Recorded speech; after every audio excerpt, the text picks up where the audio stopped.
What's up, everybody? This is Chris Nichols, and you're listening to an episode of the Nichols and Dimes Show featuring Noah Belkhous. Enjoy. You don't know what I'm about to do. Big explosion, get away right now. Shit's heating up, it's still acting full. Slow down, man, I just don't know how. You don't know what I'm about to do. Noah, what's going on, brother? Not too much. Excited to be on the Nichols and Dimes show. Oh man, dude. Well, it's been a work in progress, and I'm stoked to finally get you on. And thanks for hosting me out here in Seattle. Of course, it's a great city we got up here, dude. Yeah, no, it's really cool to see what you're up to, and I mean just the homies in general that we've been talking about, right? Like a lot of our good friends from Santa Clara, who have become entrepreneurs and are up to cool things, and you know I want to put those homies up right on the show, especially people like you who go farther back in life, you know, from our college days. Yeah, definitely. No, it's really awesome to see a considerable amount of the squad is booming nowadays. Yeah, and business is booming, baby. I think, you know, it's great to have a network of people to even communicate with about what it takes to grow and start a business of your own. So oh yeah, it's been really cool watching your show and listening to the podcast and just getting all the different takes from different people, you know, putting themselves on the line to build something they're passionate about. Thank you, man. Thank you. And I'm stoked to talk about your story. You've built something really cool with Plants and Materials and Green Water Labs. So let me read a quick intro for you so people know who you are. You guys, I'm here today with Noah Belkhous, who is CEO and founder of Plants and Materials, which recycles organic waste into renewable materials and chemicals. Its first product is under the brand Green Water Labs, which offers a plant-based solution for eliminating and preventing algae growth. Before founding Plants and Materials, Noah worked in various sales roles at early-stage startups in the tech industry. He is originally from Des Moines, Iowa, went to Santa Clara University as one of my classmates, and now lives in Seattle. All right, bro. Well, again, great to be here, man. You got a really cool lab downstairs, what you're working on. We're actually here in his office, his lab, where he's developing this product, this algae control solution. He's got a few different types, which we'll talk about, and then a couple different entities, which we'll get into as well. Man, dude, you're up to some good stuff, but I want to start off with, you know, before your current businesses, right? So we went to school together. You've always been an entrepreneurial mind. You've always been scheming, you know, like some of our homies, right? We had a good group of guys and people who were focused on trying to do big things in life, but we also definitely had our fun, right? Yeah, certainly. Kind of a unique mix that we experienced at Santa Clara in our community, but tons of fun and wouldn't trade it for anything. But I'd love to start off with your career. You started off, you know, working at a few different tech companies, and you know, share what you want as far as details and what that did for you. But I'd love to hear how that got you to the point where you were able to then start your own company. Yeah, certainly. I think, you know, to begin, the whole entrepreneurship journey for me started as a young kid. I was slinging, you know, Costco candy out of my locker in elementary school, making like 200% margins on that. And both having both parents be entrepreneurs or very entrepreneur minded, I think, you know, I knew at a young age I wanted to run my own business someday. It was just kind of what was it going to be and how was it going to get there. So, you know, at Santa Clara, going to the Silicon Valley, all of a sudden from Des Moines, Iowa, it's just like, oh shit, there is so much money being thrown at cool, innovative ideas, right? You just have to be able to pull it off and or convince the people to give you money to make it happen. So, you know, I think from there we started with, at Santa Clara, I started a project about vertical farming and agriculture. I was able to have a lot of amazing mentors at Santa Clara that really even further fueled that idea of, okay, it's actually possible for me to build, you know, a cool business. And back then I was all about sustainability, and obviously still am today, but I was trying to build, you know, vertical farming startup. And I got a lot of feedback that was kind of like, hey, this is a really cool idea, but you have no idea how to pull this off. And at first that was kind of harsh, but I realized that was very true. And so from there I was like, okay, going to dive into the business world and just get some experience at high growth startups to try to gather as much experience as I possibly could to then take that knowledge and put it into my own business. And I think, you know, we kind of successfully did that. Yeah. And you started that when in college? Sophomore year. Okay. Yeah, Ian and I. Okay. We built that. It's called SkyGrow. We had a 12 by 8 foot vertical aquaponic garden. Nice. It's a closed loop system where you have the fish providing the resources for the plants. The plants, filter out the nutrients for the fish. So it's a circular economy, and it's pretty cool. So nice. We built an awesome little unit there, and then it kind of fizzled out after a while. But it was such a cool project, and I learned a lot from it. Yeah, that's cool. Yeah, I mean, you got to fail a few times in the entrepreneur journey, right? Exactly. Yeah, that's how you actually learn and get to something that's working properly. Right. What'd you major in again? Business management, and then a minor in environmental science. Okay. Or studies, rather. Perfect combination for what you're doing. Yeah, exactly. Yeah. So I didn't know this actually. Your parents were entrepreneurs. Yeah, my dad, my dad's an immigrant from Algeria. I say he's more of a hustler. Yeah. But when I was a kid, he was always like importing there was like electric scooters or freaking, fancy office chairs, just like getting shit wholesale, importing it and slanging it around just to like make cool bucks here and there. My mom, very smart, woman, very driven. She actually had her own startup called Power Gig, which was a booking platform for artists and to connect artists in venues. And it was pretty cool to see. My brother ended up getting pretty sick as a kid, and so she had to shut it down and kind of sell the framework around it. But just I think being in those environments growing up, just about the hey, you put your mind to something, you work hard enough, you can do it, and you can make money doing things other than just going and working a traditional job. So I was able to see that at a young age, and it resonated with me quite a bit. Yeah, that's super important to give people that background, I think, for the people I'm having on this show. To understand where the motivation comes from to be an entrepreneur. Yeah. Right? Because it takes a certain type of mind. It's a different type of mind to do it and to go after it. And certainly in my experiences talking to all of you guys on my show, it's, there's been some really cool things. I've noticed some trends, right?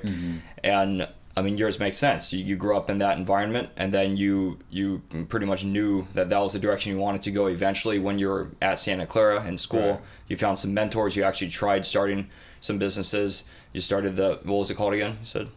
Which one? Oh, SkyGrow? Yeah, SkyGrow. Yeah. Okay, yeah. And then, so upon graduating from Santa Clara, you got into some tech startups, which was pretty common where we went to school in the Silicon Valley. A lot of our peers were doing that. A lot of our professors in the at Santa Clara come from that tech business world. What came after school for you over the next few years with starting your career, and then how did that transition eventually to entrepreneurship happen? Yeah, so at that point I think I realized, oh crap, I can just go get a sales job and make a bunch of money, and that was really exciting for me. So I had used Santa Clara was an early adopter of Zoom because they wanted to give it to people to product test, and so as students we had access to Zoom, and I think I realized this my junior year. When it came down to, we had group projects or stuff, but it could be difficult to get everybody together. And then I found out that we had access to Zoom, and I could just take these group meetings from my bed. Even if I didn't want to go meet up, I could just be hey, just Zoom me in, right? And it was really cool technology, and I saw that, and I was like, well, this is going to change everything. Connectivity, you don't have to be next to somebody. And so I saw that, and I was pretty passionate about it, and I met Marta, who was the head of HR at Zoom at a career fair back when they were 80 employees. And I just was like, I love your product. I use it all the time. I want to work for you. And she's like, oh, you're a bit young. We're kind of looking for more senior level account executives right now. Okay. But she's like, but we are looking to launch our sales development team here soon. They had kind of one other guy there that was doing that at the time, and there was another guy, Art, ultimate homie. So I was one of the first official hires, and the three of us started the Zoom sales development team. That's wild. So it was a crazy experience because I started out everything west of the Mississippi was my territory. Wow. And so I was just calling every major company west of the Mississippi, being like, hey, this is Noah with Zoom. I'm here to offer you a new web conferencing solution, screw WebEx. And remember Zoom, when they would hang up on me. And so that was a really cool experience because I watched that team scale so fast, right? I mean, Zoom, I was under the first 100 employees, and then it was there was 500 employees, and there was 1,000 employees, and it was just growing, right? They got the the Series C, like $100 million round, and that was just like, okay, this is getting wild. Yeah. And it was really cool. I, being a very confident, go-get person, I want to be heard, and I felt that I was having a significant impact in the growth of that company. And there was definitely ups and downs at Zoom. Like I was telling you last night, I definitely rocked the boat a little bit and learned about it. But that actually got me the opportunity to get some one-on-one mentorship with Eric Wan and get to pick his brain about what it actually takes to be an entrepreneur and the type of dedication you have to put in. And just even listening to his story about, the crazy journey he went through to get where he is today. So inspiring. And I think that's important as an entrepreneur, just to be able to get exposure to those people, to hear it firsthand, right? Because I think a big issue at the core of entrepreneurship today is I had a very interesting childhood, definitely blessed, but I didn't grow up with a lot of things. We didn't have crazy amount of money to go live extravagant lives. I definitely had those opportunities as a kid, which was amazing. But the one thing that I did have consistently through my life was being told that if I want to put my mind to something, I can achieve it, right? And I think I know so many people that have an idea or want to make something happen, but they lack the self-confidence to be able to just risk it for the biscuit, send it. And just even expand your mind. Exactly. And so I think throughout my life, especially once I got to the Silicon Valley and at Santa Clara, I was out talking to all these entrepreneurs all the time. Like, how did you get to be where you are today? Like, what did it take? What were you doing? And through that, I probably spoke to 20 to 50 people and just have this, like Professor O'Keefe would say, like all these gold nuggets in my mind that are like, okay, here's a principle that I need to adopt so that I can set myself up for success down the line. Yeah. No, that's awesome, and that's definitely some value for the audience. There is the way Noah, proactively networked with entrepreneurs in the area where we were going to school, and the way he sought out Zoom early stage before it was even 100 employees, and he joined the company, and they even said, no, you're too young, and he still got in. So he found that, and then of course Zoom blew up, and 2020 came around, it blew up like crazy. And he was referring to Eric Wan. He's the CEO and founder of Zoom, for everyone out there, in case you don't know. But Noah did have some direct interaction with him, and I mean, tell me a little bit more about how he inspired you at that point, because you mentioned something to me yesterday about how something he said you replays in your head pretty often, right? Yeah, so I had this informational interview, shout out to Professor O'Keefe at Santa Clara for this, like a framework of just asking people about how they got to be where they are today. And at the end of that conversation, I always ask, if there's one constant in your success, what would it be? And everybody, like 99% of the people I spoke to, always said some form of meditation, whether it's actually meditating or just like doing something that is able to clear your mind and reset and just calm you down. And one thing Eric said to me, he's like, Noah, you're obviously a really smart kid. Like, you want to go out and achieve all these things. He's like, I would just say, like, it's okay to make mistakes, but learn from those mistakes and don't make them again. And second, it's like when you're in this crunch time of, okay, you found what you're passionate about and you want to see it to fruition. Like, there's going to be times when all your friends are going out and partying and having fun. And you have to stay in and grind. But that's going to pay off in the long run. And, it took me a while to realize that. Like, I think coming out of the Santa Clara community, we had a ton of fun. And I had an event company in San Francisco that was pretty much revolved around partying. So I think there was a big catalyst when I kind of realized that and was looking at my life in SF and was like, okay, this is what it could look like in 10 years. But I don't want it to be that. I want to get my mind right, my body right, and just get into this phase where, okay, I had 10 years of absolute fun, like no regrets. We had so much fun traveling around the world, and just living in San Francisco with all of the Santa Clara alumni and our community up there. But I've always known that I wanted to at least try to build my own, little empire, and I think leave a lasting impact on the planet to make it just a little bit better than how I found it. And so after Zoom, I worked for a number of different early stage startups kind of in the food industry and the tech industry, and so just got to see what it was like to build a team, like whether it was a team of 3 people or a team of 12, or like even a bigger, 200 person company. What are the different stages of a startup, and how does that, how do you navigate that landscape? So that was a lot of really great, invaluable experience that, I still reference every day. Yeah, no, that's awesome, and I want to talk about that bridge from your early tech startup experience to today, right? And you mentioned this briefly in what you were just saying, but you said you had an events company. Yeah. So that was one other entrepreneurial effort and experience that you've had over the past few years before Plants and Materials. What else? So could you tell us a little bit about that, and then if there was anything else entrepreneurial at that time? Yeah, so I think that goes back to the principle I was telling you yesterday in one of my entrepreneurship classes. Robert Eberhardt, he said something that was really crucial to me. He's like, true entrepreneurship is not going and coming up with an idea and then trying to figure out how to get the resources to make that idea come to life, right? A true entrepreneur looks at the resources they have around them and builds something around that. Yep. And so that was a thing, like coming out of Santa Clara, I was at Zoom for, almost 2 years in San Jose. Then I was like, all right, I need to get out of San Jose. So I moved up to San Francisco, and what was the resources I had? I knew a ton of kids who loved to party. I knew a ton of aspiring DJ, shout out Tart. Tart. And, a bunch of our other friends and like the local bands, like even Breakfast in Bed is doing another show next weekend. But like we had all these, cover bands and people just in the Santa Clara community. And I think there was clearly an opportunity to continue to bring all the Santa Clara community together. Yeah. And so, Alex Iverson, Ian, Trevor, my buddy Josh, I think even Julian was involved. We all started FMF events and just started.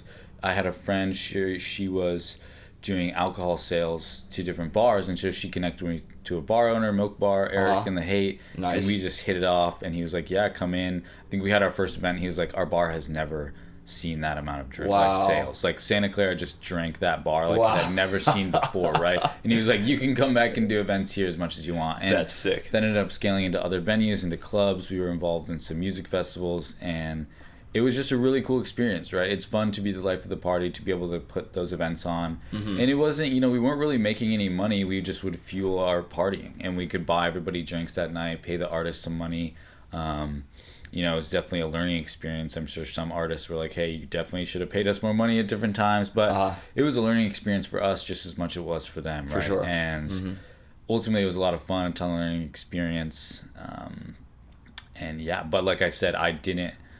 Like, I quit my job to do events full-time in 2019. Okay. Or maybe actually 2018, I forget. But that 6 months of just doing events, of like having 2 events a week, was a toll on my body. Like my sleep schedule was way off. I was just partying all the time, San Francisco life. For sure. I was just like, okay, I don't want to do this. So that was when Zoom was IPOing, and I knew that was coming. So I was like, screw it, I'm just going to go. I got a beautiful little nest egg here. I'm going to go travel around the world for a year. Yeah. Greg and I went to high school together in Iowa, really good friends. And so, by the way, Greg is his co-founder. Yeah. For Plants and Materials. So we were kind of in touch that whole time about, hey, maybe we can put our minds together and do something cool. And then that's, going back to the utilizing the resources you have around you to create something. I had Greg, brilliant biochemist who was ready to jump into some sort of project. He's like, I just want to work in a lab to be able to experiment with my ideas. And I had another buddy, Joe, who was removing 750,000 tons of plant material from local aquatic ecosystems here in Seattle and Washington. And I was talking to Greg, and I was like, hey, is there any way that we can make something out of this? And it turns out that there was this compound that was selling for like $80,000 a gram, which is a lot of money, right, for a gram. And so I was like, wow, maybe we should do something with this. And so, I had my Zoom money, and I was like, I want to invest this into something that can, build a long-lasting brand and business. So we got a warehouse in the Soto district here in Seattle, and It was kind of a Breaking Bad operation for about 2.5 years. Okay. Of just, getting equipment, making it in our little warehouse lab, building stuff, experimenting here and there, looking at all the different products we could make from recycling plants, because there's so much opportunity to use these biomass that would otherwise just go in the landfill and get, start to create methane, or, there's composting, there's other thing like that. But there's so much bioavailability in a lot of the organic waste. And to put it in perspective, the U.S. produces over 400 million tons of just organic waste every year, right? Wow. That's a small fraction of the 2 trillion tons of waste produced globally, I think. And so there's a huge opportunity to do something here, and also do a lot of good for the planet and the economy, sustainable economy along the way. So that's really what we're trying to do here, is show the world that we can use things like organic waste to replace our dependency on petroleum, because a lot of the same building blocks on a carbon perspective can be found in most organic matter, right? The petroleum has been sequestering underground for millions of years, and it's not so renewable, but organic waste is, we're producing that every day, more and more. And so if we can find a way to utilize that, it's, which we are doing, it's hopefully going to have a tremendous impact on our local communities. Right. So, yeah, I just want to call out something cool you said that I noticed. So this approach that you mentioned about looking around you, seeing what resources you have and making something out of that, versus coming up with an idea and then going from there and trying to search for everything. It makes a lot of sense. And a lot of people don't think of this, I think. All right. People think, I got to come up with an idea and then I'll go figure it out, But it's also really, because you did this with the events company. You said you brought up the perfect example of, hey, we got this network of our college friends here in San Francisco who like to do this type of stuff for fun, and you came and brought this bar the best business they've ever had in a night, right? So clearly it worked well by using your resources, which was your network there. Yeah. And then I noticed you basically took the same approach when you started this company. You started Plants and Materials. You had kind of a concept in mind of the type of sustainable, route you wanted to take. And then with Greg, who, right, to my understanding, Greg he's a biochemist, right? That's his specialty, and you're more the business side of this. But you guys explored, hey, what can we do with this stuff, right? That we want to focus on. Mm-hmm. That's cool. I think with the, reading this book, Founder's Dilemma, right now, and it talks about all the different potentials way you can start a startup. But I was very fortunate in having this money from Zoom, right? I had the capital to give us.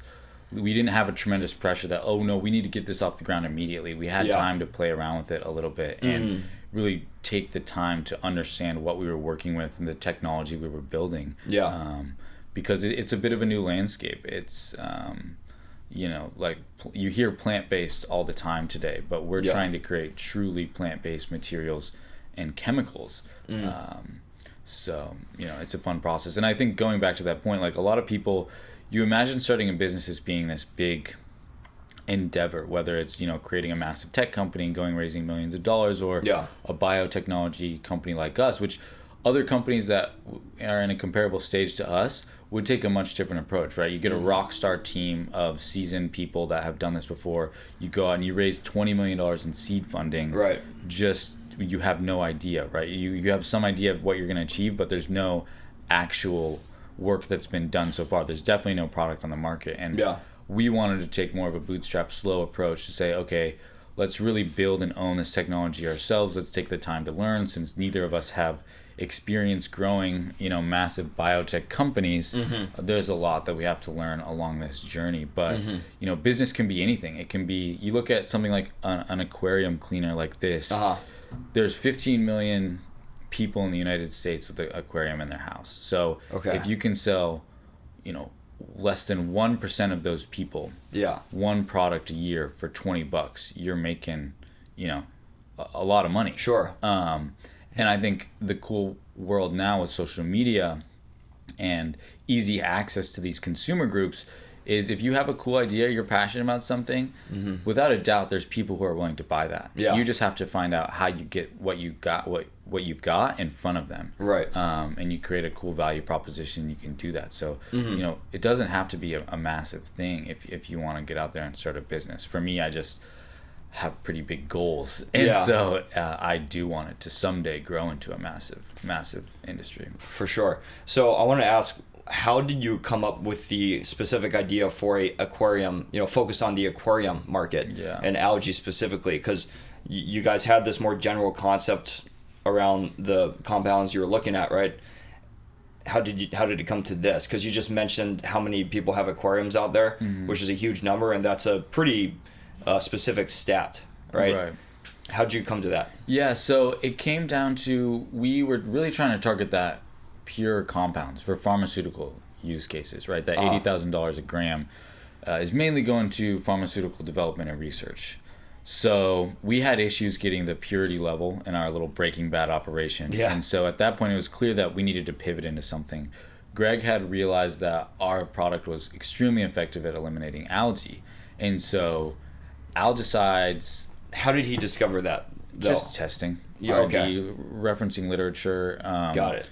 Working with experiments. Just lots of different experiments. Got it. And when we realized that from a business perspective, we had a few other things we could address too, but this was the easiest product for us to produce, right? It was the cheapest one. So, and there's clearly a variety of different market opportunities for us to explore. So you look at algicide and you have, say, aquariums are probably the lowest hanging fruit. You have pools and spas, you have pond cleaning, you have exterior, moss and algae that's growing on roofs, you have boats that are covered in algae, there's commercial agriculture, which is probably the biggest chunk of the market. They're spraying pesticides all day on those crops. Algicide is something they spray for. And then you have like water treatment. But the reason I chose aquariums is because we sell this for $22 right now. Okay. A 16-ounce bottle. And name the product. What's the product name? Algae Control. Okay. And that's kind of crazy. So, if we were to sell this to a farm, right? They would probably want to buy a 55-gallon drum of this stuff for like $100-$200. So aquariums, one, they're consumers. So it's one person spending $20. It's not a crazy amount of money, but it's the biggest bang we could get for this product, right? And so that's how we started. And now, we're looking into scaling into other verticals with this product. We have a distributor, and hopefully long term we'll license this technology or even sell the brand off. And then Planet Materials owns all the IP, so they'll have to buy the let's chemicals pause. Let's pause right there. I want to talk about the structure so that people can understand what you were just describing. So how would you describe the function of Planet Materials as the parent umbrella entity? Yeah. And then tell us your strategy with the brand Greenwater Labs under that, and then the products within Greenwater Labs. Totally.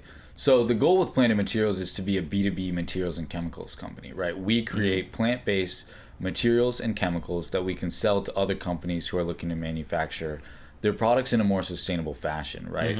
Right now, you have this big movement where all these companies are trying to move towards plant-based or sustainable, like, we're carbon negative, carbon neutral, whatever. And so you have these companies coming out and starting launching these really cool products that are plant-based. But one of the issues is there's not a ton of renewable materials that these companies can use, because especially once they scale and they start looking at their bottom line and margins, and you realize there's a reason why people don't have a ton of sustainable products. It's because it's considerably more expensive. They have to pay the green premium. Yeah. And so the goal with Planet Materials is to build a framework that puts a ton of renewable materials and chemicals available on the market. So Planet Materials owns these brands because as a bootstrap company, in order to get to the scale where we're able to actually provide these larger companies with, a ton of chemicals, like even say this product at scale for commercial agriculture, right? You're talking about millions of acreage.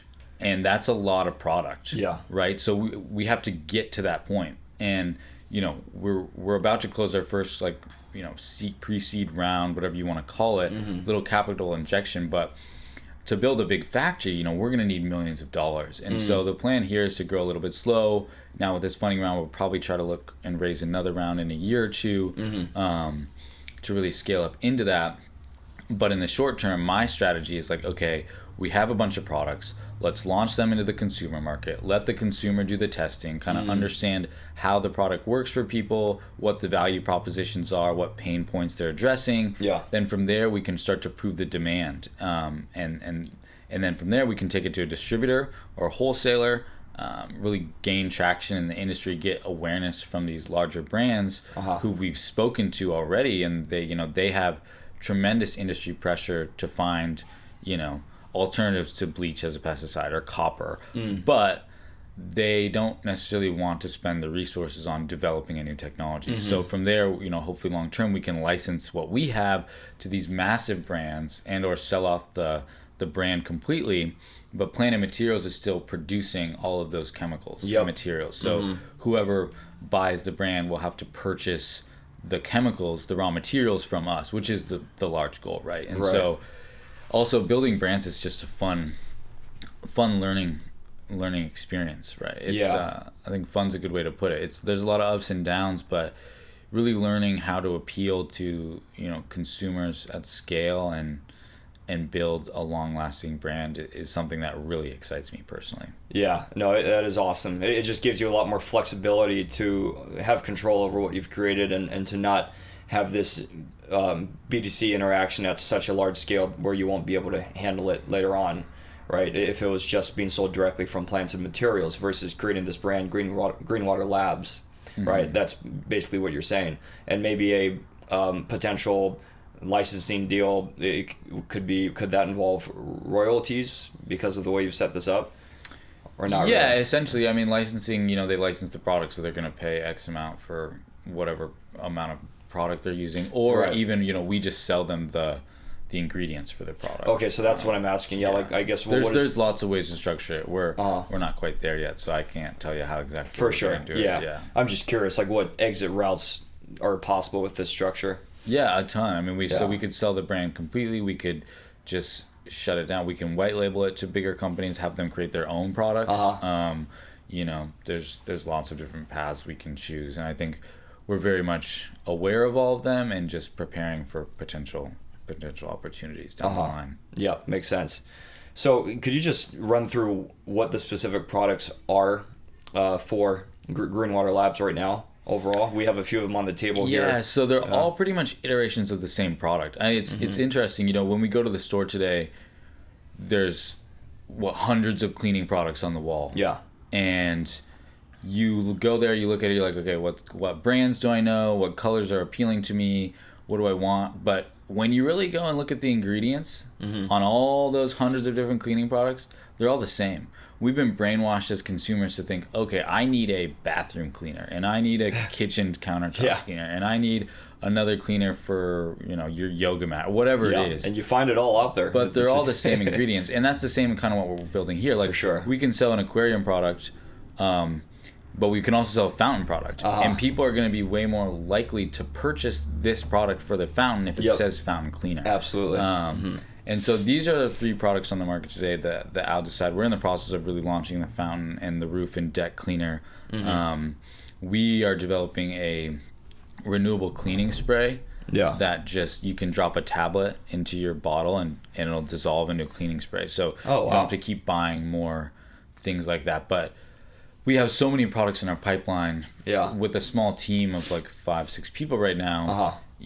We have to prioritize what we spend our energy on, and I think we're clearly on to something great. We've been scaling like almost 100% month over month with our D2C products on this Algicide right now, and so it's clear that there's opportunity here, and want to take the time to put the effort into really building this brand. So, like you see there, the plants to paper. That's another thing we're working on the Planet Materials side. Is we can provide plant-based cellulose to make paper, so that people don't have to go chop down trees in the Amazon, right? Or out here, you see there's a small, tiny fraction of land in the United States that has not been cut down, where forest has not been cut down, right? Old growth forests are really, really rare. Yeah. And so we want to prove that we can find other sources for paper materials other than trees. And that's something we're actively working on. But right now, I have my hands full with this algae product, right, honestly. And there's so much upside. It's a fairly new product. It's only been out for a year. We're still working on improving the formulation, increasing the concentration, lowering the price. Yep. And there's a lot of market that we haven't captured. So yeah, we have a lot of work ahead of us. Yeah, that's amazing. I want to talk about that. I figured I was going to ask you about the paper and if you're able to reveal or share any product ideas you have for that specifically. Right now, it's kind of just exploration of everything. Right. Cool. I think ideally we just produce the paper in bulk and ship it to somewhere else. There's a lot of margins that we can recover if we make something on our own, but then we have to build the infrastructure to make that product, right, which requires more equipment, more space, and more manpower to run those operations. Right. So, contract manufacturing is something I think it'd be cool to make rolling papers just because it's a really high margin product for like tiny amount of material. We can sell it for a lot of money. But, a sheet of paper costs nothing, but you spend like a few bucks on a pack of rolling papers, and it's probably about the same amount of cellulose in that pack of rolling papers as a piece of paper. Yeah. And that's similar, like selling this product to an aquarium owner versus selling, thousands of liters of it to a commercial agriculture farm or something like that. No, that's a cool idea with the rolling papers and a good point around the margin opportunity there. But you said your hands are full with the algae solution right now. How are you selling this? You're doing a lot of direct B2C e-com through your website, right? But what other distributors are you working with? Yeah, so we have one distributor right now. We just got a good deal with. So we just work with our just one distributor and e-commerce. The distributor has been a great partner for us, very well known in the aquarium space. Okay. So they did us a solid by trusting us and putting this product out to their people, and they're helping us get into retail stores because for aquarium specifically, retail is still a big aspect because you go in and you talk to your aquarium store rep that's like, hey, what fish should I put in my tank and all this stuff. But we'll hopefully get some new we're working on getting new distribution partners for the fountain cleaner and for the exterior home cleaner. Nice. And as we move into new verticals, we'll find new distributors for those as well. But right now, I mean, things are going real well. We're scaling the D2C, we're scaling the wholesale. We just had this is our first profitable month as a business. Congrats, man. That's huge. It's really exciting watching this grow into something. I think Greg and I have been, for 2.5 years, it was a 2-man operation and, good friends. It definitely tests the friendship. It's, you learn a lot about each other and how you operate, what you like, what you don't like. But it's such a cool experience. Yeah.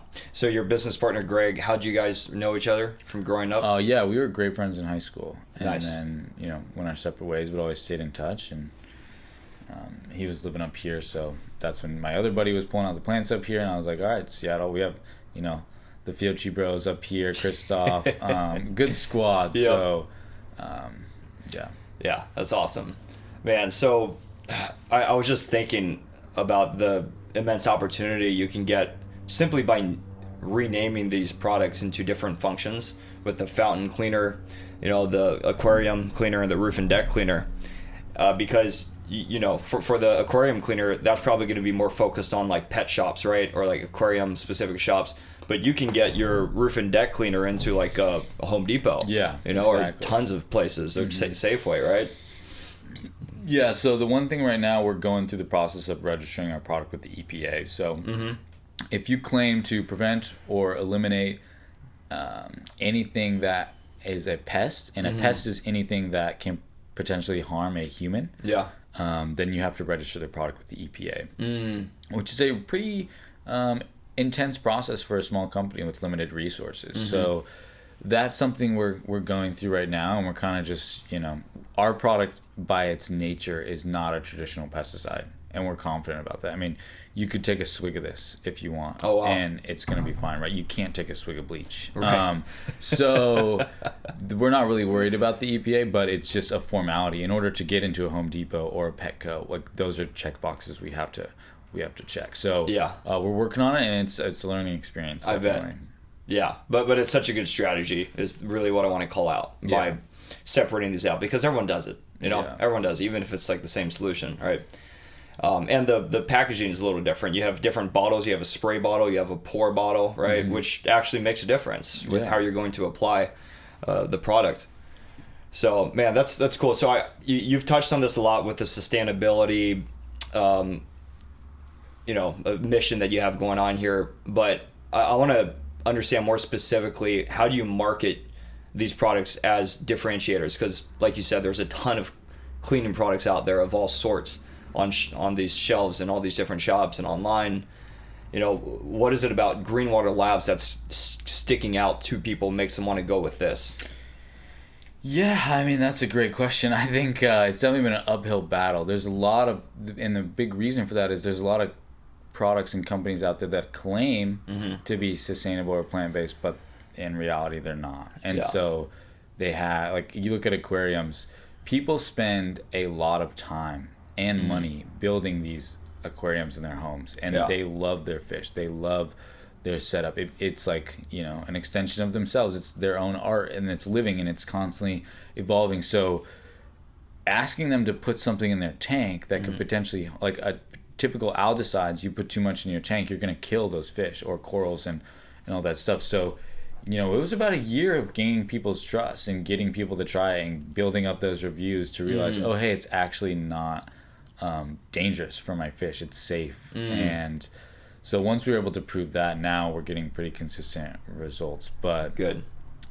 It's hard, and you have to really be able to, especially now when our specific compound mixture is a proprietary plant extract. So consumers sometimes are like, well, why would I buy something when you're not even disclosing it to me? But we have to protect ourselves. Like 80% of pesticide products on the market are proprietary formulas, because once you patent it, it's public knowledge, and some big company can take that and make a few tweaks to it, and then they have their own product, right? So interesting.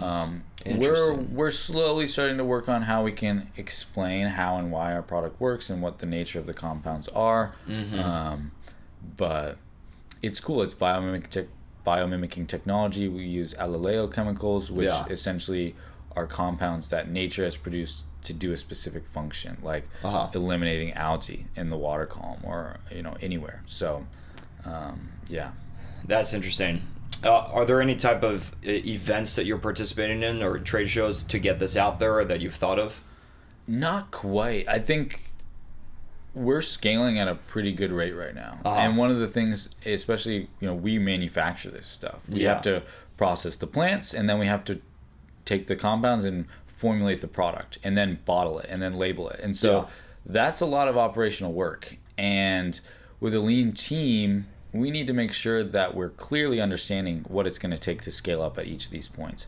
So we don't want to scale crazy fast. And almost 100% month over month growth is pretty solid. And good for me. So we're taking it step by step.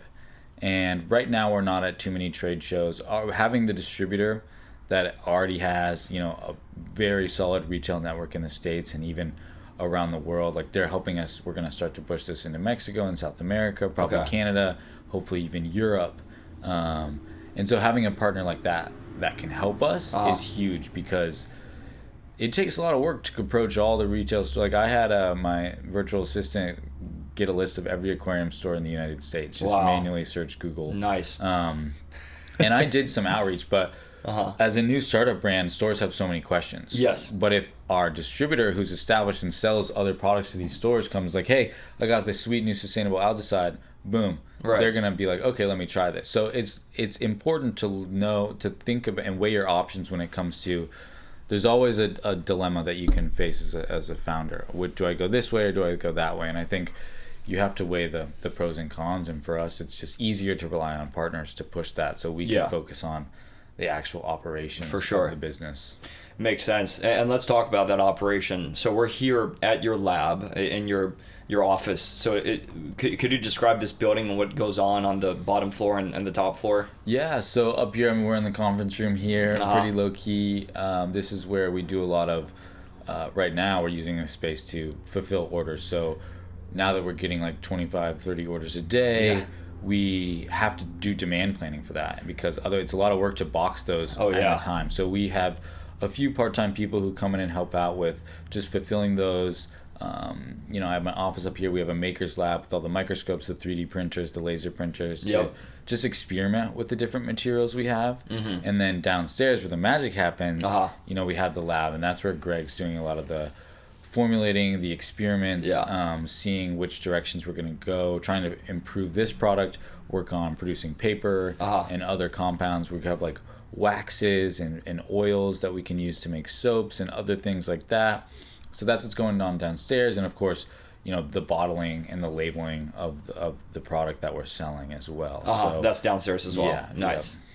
Yeah, Reese's down there cranking out a bunch of bottles, label them, and get them ready. Because right now we're shipping out 2 pallets a month to our distributor. So that's 2,000 units. Wow. And this month we've sold probably about 600 units direct to consumer already. So that's like, we're getting on 3,000 units a month.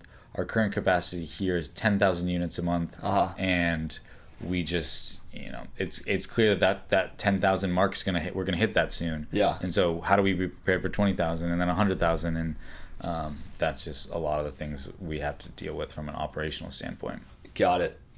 No, that it helps put a visual picture into what you're doing, at this office. And actually that makes me want to transition from that picture of the overall operation here and what you've got going on, which is so cool how you have so much control over the operation. You don't have that many partnerships right now that you have to rely on for people to follow through or to pay others. You guys are doing it all here in this building. It's a lot of work, of course, because of how much volume you have right now, and that's going to go up.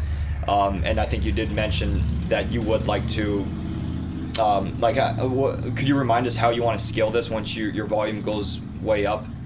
Is it just hiring more people, getting more space? Yeah, actually, I love people, but from a business perspective, and now with technologies today, we can automate most of the manufacturing process.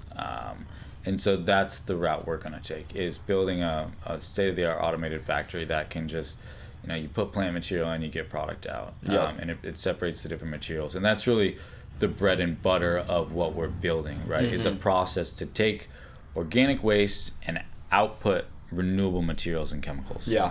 Because that's how we're going to supply other businesses at scale. And so I've started to talk to some people with the city. We'll see how that goes. That's one option, is to partner with the local infrastructure already and get the city to help back us. The other option is to go raise $20 million in 2 years and build our own factory, which is going to take a lot of time and effort. And the other option is to just keep cruising the way we are and scale up slowly over time to get there. So I think we're weighing our options in all 3 of those. Perfect. All 3 of those. Nice, man. That sounds good. So, and how about you specifically? How do you organize your day? And maybe you can start with, what are your more specific responsibilities within the business compared to Greg? Yeah, so Greg is mainly focused on R&D and product development. So, he's doing and the waste processing. So he's working on ways to take that organic waste, break it down, extract the compounds, separate the cellulose, separate the lignin and the lipids, and then characterize what materials we're even working with, right? Because there's such a variety depending on the source of the organic waste. So that's mainly Greg's focus, and that's a lot of work. And I also have a lot of work because I have to handle the sales, the marketing, the operations, the fulfillment of the orders, all the relationships, the finance side of the business. So, partnerships, it's a good amount. And I think now that we're scaling up, I'm definitely starting to feel that. Actually, in April, I had ChatGPT optimize my schedule. I was like, okay, hey, here's all the different things I'm doing. How do I block out my week to get it? And it helps. And I think just becoming hyper organized, structure, creating a lot of structure. Being as busy as I am now, it's just like, it's easy to fall behind. And so just trying to think proactively on, all right, what are the things that we need to have handled for Q2, Q3, Q4, and even next year? And how am I positioning myself to make sure I get them done? And now it's fun that we're making money because we're hiring more people, we're bringing in other people. I can start delegating, which is a challenge and a lot of fun. For sure. Yeah, gosh, how do you handle that delegation? Is it uncomfortable, or do you feel like you're doing pretty well with it by handing off these responsibilities to others that you've always had control over?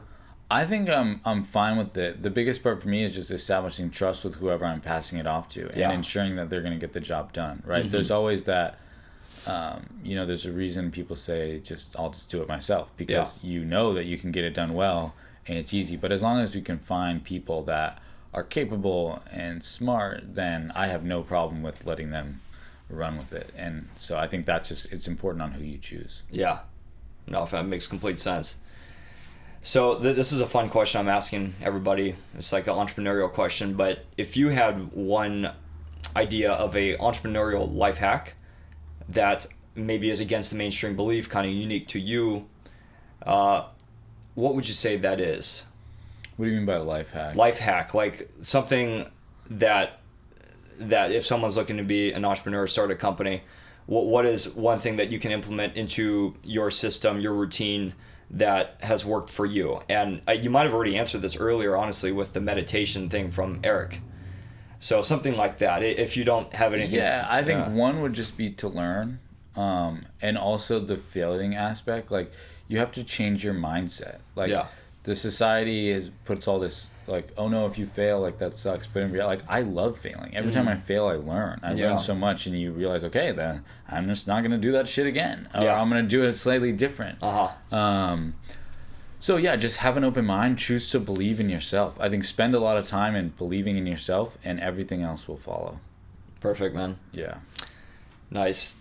So we're pretty far into 2023 at this point. What is it? It's late April, early May or so. I don't know, the timing might be a little off for this, but do you have a really, like, one particular goal, whether it's personal or business, that you are working towards that means a lot to you for this year? Yeah, a few. I think mainly business oriented. There's plenty of personal goals, but right now they're very intertwined with the business. For sure. So our big goal is to hit $500,000 in sales this year. Nice. Or at least get to $500,000 to $1 million run rate in our sales, which at this rate I think we're going to achieve. And then the other big goal, which is fun for me, is on the PR and marketing side of establishing our business as a well-known sustainability brand here in Seattle and Washington. Nice. And so that's, like, we just fired out our first press release this week. Hell yeah. I have a marketing intern that's starting on Monday. We're working with this other brilliant woman who's hopefully going to help us launch our new products and just get that brand recognition here in our community. So that's a really fun project for me, because it's learning. I interned at a PR company in college just around the corner from Santa Clara. Yeah. And got a glimpse into that world, but it's a fun process to go through. Oh yeah, man, dude. Well, for real, Noah, thanks for sharing all this stuff. I'm super proud of you with what you're up to. Is there anything else that you wanted to talk about the business, or anything that we should share with your network, with the audience of the show, that you think would be valuable? Thanks so much for having me on, man. I'm proud of you for putting yourself out there and doing this podcast too. I think, it's a great way to learn about all the different potential avenues you can take through entrepreneurship and building something that you're passionate about. And that's what I would say, like, the amount of people I've spoken to in my life that, wow, like, you can go and, like, you can handle the risk that it takes to build a business, and there's so many different ways to live your life in respect to whatever people choose. I think that's very important. But if you are somebody who believes that you could create something cool and you lack the self-confidence to go do that, just take some time to educate yourself about other entrepreneurs that have gone down that path and how they face the exact same doubts that you're going through, and how they got over them, and just just believe in yourself, as hard as that might sound. Just have a little faith. And send it. Let's send it, baby. That's great advice, and take notes on that, everyone. That's I'm a huge believer in what he just said. So, thanks for sharing that. Why don't you share your social media? How can people find you? How can people find your business and potentially become a customer? Yeah. So if you got an aquarium, if you got a fountain, or algae and moss growing around your house, you can go to greenwaterlabs.com and buy some of our product today. You can follow us on Instagram and Twitter, Greenwater Labs, at Greenwater Labs, Facebook, of course, too, TikTok. We're getting ready to launch the Planet Materials social actually in May, so next week. Cool. So that's at Planet Materials. You can find online too. But yeah, support in any way. I think the best way to support the business is to think about the products you're buying and get to know what's in them, and don't take it for granted that whatever that bottle says it can do or whatever the label says that it's actually true. Do your research and make sustainable choices, because that's what's going to drive the markets to move further into that direction. For sure. Yeah, no, that's great advice. Actually do your research, make sure the brands are legit, and just the fact that you say that shows how genuine you guys are trying to be with what you're doing. So that's huge. Last question I wanted to ask, just with the type of profile of person I'm looking to bring on the show, people like you who are up and coming entrepreneurs who have this certain mindset. Do you have anyone in mind of who you think I should try to get on the show? Yeah, for sure. You got to talk to the Bull Bottle guys, Young Penn and Jacob over there. Lucas. I think going into the Santa Clara crew, Lucas Garza down in Santa Barbara doing the Ditto app.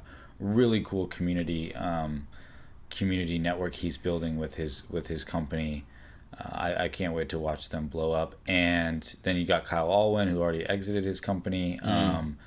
And I have a ton of the Hot Boy chili oil I was telling you about. Stuff is good. Great people. So, and I have a list I can send over, but I think that's a good start. Awesome, dude. Well, thank you. Yeah. All right. Well, Noah, great conversation, man. It's super cool stuff for what you're doing. I can't wait to see the continued success. Thanks again for being on the show. Thank you for hosting me here in Seattle. It's been a great visit, and I can't wait to see how the audience and how the homies respond to this episode. Yeah, definitely. No, I really appreciate you for having me on, and congrats for launching this. It's really cool, so I appreciate it, and thanks so much. Thanks, brother. All right. Bye, everybody. All right. See ya. Slow down, man, I just don't know how. Thank you for joining our conversation today on the Nichols and Dimes Show.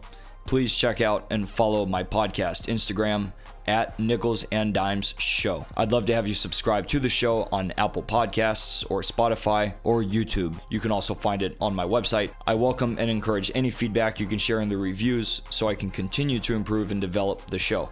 Thanks again, and see you next time.